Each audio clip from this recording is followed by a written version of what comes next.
Hi, this is Brett. I'm just going to give you a really quick rundown on how you set your objectives within an OKR environment.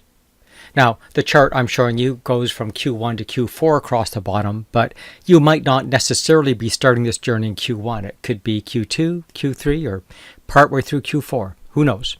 Anyways, the bottom line is when we think about OKRs, and John Doerr's book I know talks about committed and aspirational. Here's a way to think about that.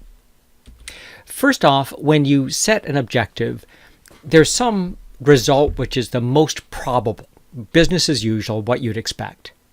There's another number that typically is slightly higher than that, which is what does success or, really huge victory look like for the organization. But there's a third line, and that third line is the best possible. If all of the gunk got out of the way and you could focus on getting stuff done. You didn't have to go to time-wasting meetings or deal with other issues that take you off topic. How could you actually perform with the resources you've been given, the budgets and the people? And typically that's significantly better than the most probable.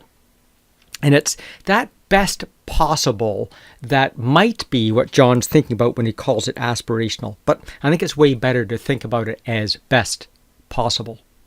Now, if we extend those across time, we end up at the end of a year with something like this.